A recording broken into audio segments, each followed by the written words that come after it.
ভাবুন তো, একটি ফোন কতটা স্লিম হলে কোনো কোম্পানি তাদের ফোন রিভিউ করার জন্য ফোনটি একটি চিঠির খামে করে পাঠিয়ে দেয়।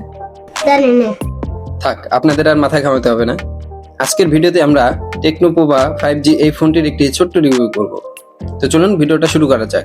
এই সময় কম, শুরু করো। প্রথমে ফোনটির ডিজাইনের কথা বলতে গেলে এক কথাই অস্থির। বিশেষ করে এর ক্যামেরা অ্যাপার্টমেন্টটা আমার কাছে খুবই ইউনিক লেগেছে। কিছুটা ফিউচারিস্টিক লুক দেয় এর ক্যামেরা অ্যাপার্টমেন্টটা। কি সুন্দর। মাত্র 5.95 মিলিমিটার পুরুত্বের এই ফোনটি 156 গ্রাম ওজনের, যা একে অত্যন্ত হালকা ও সহজে বহনযোগ্য করে তুলেছে।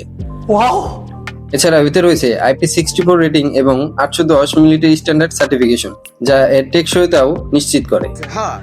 পাতলা ফোন হলেও 6.78 ইঞ্চি 1.5K resolution 3D curved AMOLED display দেওয়া হয়েছে এতে। এছাড়াও 144 হার্জ রিফ্রেশ রেট এবং 4500 নিটস পিক ব্রাইটনেস রয়েছে, যা উজ্জ্বল পরিবেশেও বেশ ভালো ভিজিবিলিটি পাওয়া যায়। আচ্ছা, প্রসেসরের ক্ষেত্রে মিডিয়াটেক ডাইমেনসিটি 6400 চিপসেট রয়েছে। 8GB র্যাম এবং 128GB UFS 2.2 স্টোরেজ দেওয়া রয়েছে, যা দৈনন্দিন কাজ এবং হালকা গেমিং এর জন্য বেশ উপযোগী। তবে ভারী গেমিং এর ক্ষেত্রে পারফরমেন্স বেশি ভালো না। ফোনটি পাতলা হওয়াতে ভাবছেন ব্যাটারি হয়তোবা কম, কিন্তু না, 5160 mAh ব্যাটারি রয়েছে, যা মোটামুটি দীর্ঘ সময় ব্যাপী ব্যাটারি ব্যাকআপ দিতে পারে। এছাড়াও 45 ওয়াট ফাস্ট চার্জিং থাকায় অল্প সময়ে দ্রুত চার্জ করে নিতে পারবেন ফোনটি। আপনার দিনে 3 বার সালাম করা দরকার। 50 মেগাপিক্সেল প্রাইমারি সেন্সর এবং 2 মেগাপিক্সেল সেকেন্ডারি সেন্সর সহ ডুয়েল রিয়ার ক্যামেরা রয়েছে। ছবি ও ভিডিও কোয়ালিটি বাজেট ক্যাটাগরির মতোই বলা চলে।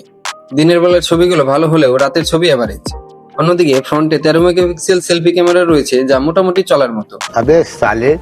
এর প্রাইসটা একটু বেশি মনে হলেও এর পাতলা বৈশিষ্ট্য ও ইউনিক ডিজাইনের কারণে বেশ ভালো লাগে।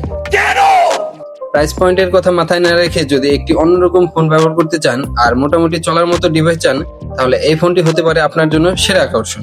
নিঃসন্দেহে তুই ঠিক কথা বলেছিস। তো আজকের মতো এই পর্যন্তই, দেখা হবে পরবর্তী ভিডিওতে। খোদা হাফেজ।